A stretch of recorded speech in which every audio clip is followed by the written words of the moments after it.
C'est un secret pour personne, les vidéos ont la cote sur les réseaux sociaux. Elles sont beaucoup plus attrayantes qu'un pavé de texte et ont la capacité d'attirer l'attention et de faire passer un message de manière ludique et rapide.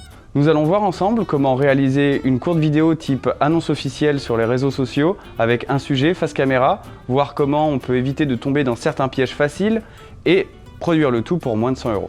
Trop souvent délaissé, la qualité du son est l'élément primordial de votre vidéo.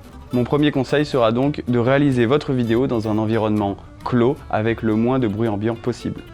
Avec un budget de moins de 100 €, vous vous en doutez, je vais vous suggérer tout simplement de vous filmer avec votre smartphone. Les smartphones sont désormais de très bonne qualité concernant la vidéo. En revanche, le son peut laisser à désirer si vous vous situez plus ou moins loin de votre sujet. Mon deuxième conseil sera donc d'investir dans un micro-cravate. Je vais vous mettre différents liens sur la vidéo à côté de moi.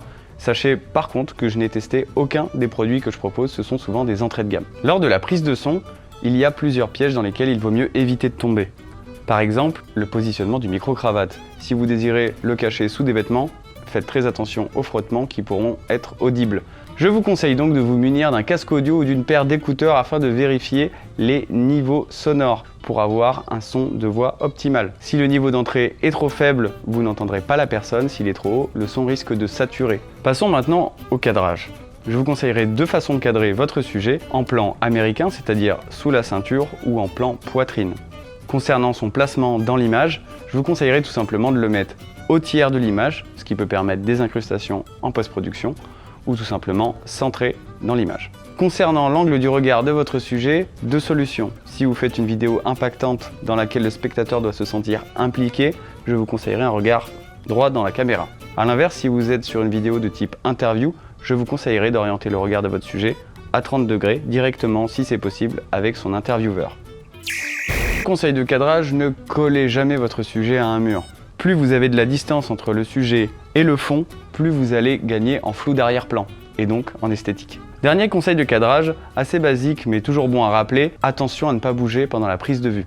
Si besoin, utilisez un trépied. Dernier point à aborder, l'éclairage. Pour bien mettre en valeur votre sujet, je vous conseillerais d'utiliser une lumière douce face au visage du sujet qui permettra d'éviter toute ombre portée et au contraire une lumière plus franche et plus dure derrière lui qui permettra de détourer sa silhouette du fond. Vous pouvez utiliser la lumière naturelle pour détourer votre sujet.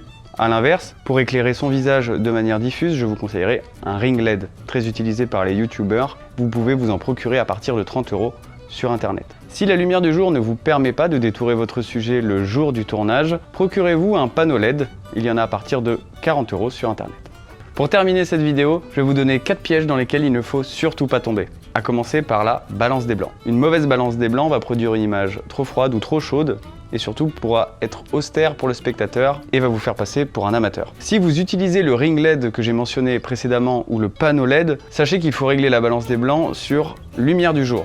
Deuxième piège dans lequel ne pas tomber, mal régler son smartphone. Si votre vidéo est dédiée à la diffusion sur YouTube, je vous conseillerais donc d'appliquer les meilleurs réglages vidéo possibles que votre smartphone a à proposer et surtout de filmer en format paysage 16:9. A l'inverse, si votre vidéo est dédiée au fil d'actualité de type Facebook, Instagram ou Twitter, priorisez le format carré, c'est-à-dire le rapport de taille 1:1 en réglage sur votre smartphone. Troisième conseil, attention à la posture de votre sujet. Il ne doit surtout pas être ravachi. Privilégiez donc les postures droites, debout ou accoudées à des meubles hauts et surtout attention à toujours bien se tenir droit. Quatrième et ultime conseil, ça va vous paraître peut-être bête mais ça arrive même à des professionnels, vérifiez toujours que l'appareil enregistre quand vous avez appuyé sur REC. Vous risquez sinon d'avoir de très mauvaises surprises.